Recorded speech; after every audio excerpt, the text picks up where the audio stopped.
Salam sejahtera untuk kita semua.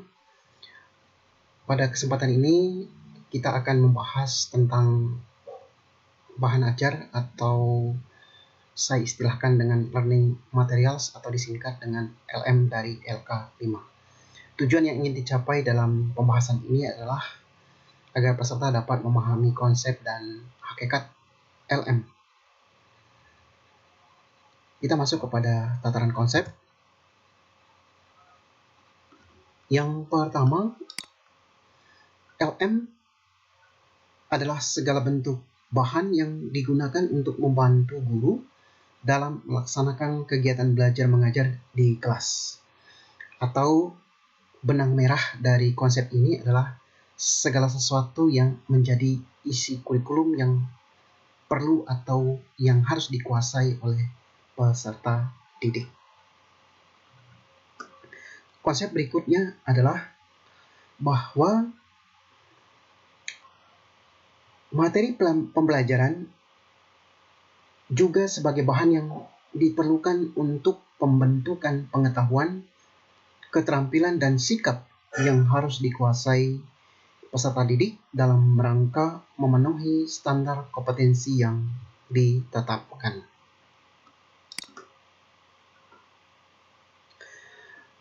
Materi pembelajaran dapat dibedakan menjadi beberapa unsur atau jenis. Yang pertama, pengetahuan kognitif, yaitu berhubungan dengan berbagai informasi yang harus dihafal dan didiskusikan oleh peserta didik sehingga peserta didik dapat mengungkapkan kembali. Cakupan dari aspek ini yaitu adalah terkait dengan fakta, konsep, prosedur, dan metakognitif.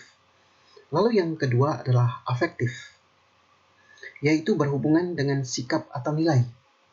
Materi afektif termasuk di dalamnya adalah pemberian respon, penerimaan nilai, dan juga internalisasi dan sebagainya. Contohnya adalah nilai-nilai kejujuran, kasih sayang, minat, dan juga rasa sosial.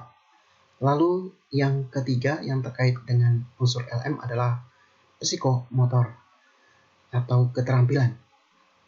Aspek ini mengarahkan peserta didik pada gerak atau keterampilan tertentu.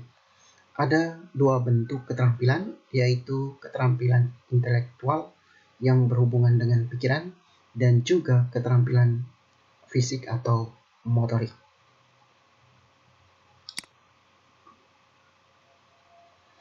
Teknis dalam LM yang harus dipertimbangkan adalah bahwa penyusunan LM harus sesuai dengan tujuan yang ingin dicapai.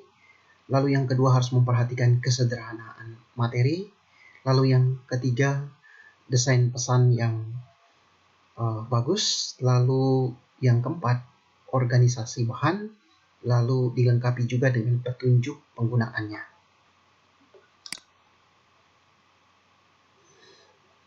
Lalu berikutnya adalah hakikat dari LM. Pada hakikatnya, materi pelajaran adalah pesan-pesan yang ingin disampaikan pada peserta didik untuk dapat dikuasai. Pesan itu dapat berupa ide, data atau fakta, konsep, dan lain sebagainya. Yang dapat berupa kalimat, tulisan, gambar, peta, ataupun tanda. Ada beberapa kriteria agar pesan itu bermakna. Yang pertama adalah novelty, yaitu suatu pesan akan bermakna apabila bersifat baru atau mutakhir. Yang kedua, proximity, artinya pesan yang disampaikan harus sesuai dengan pengalaman peserta didik. Yang ketiga, konflik, artinya pesan yang disampaikan sebaiknya dikemas sedemikian rupa sehingga menggugah emosi. Lalu yang keempat adalah humor, artinya pesan yang disampaikan sebaiknya dikemas dengan baik sehingga menampilkan kesan lucu, karena yang lucu cenderung lebih menarik perhatian peserta didik.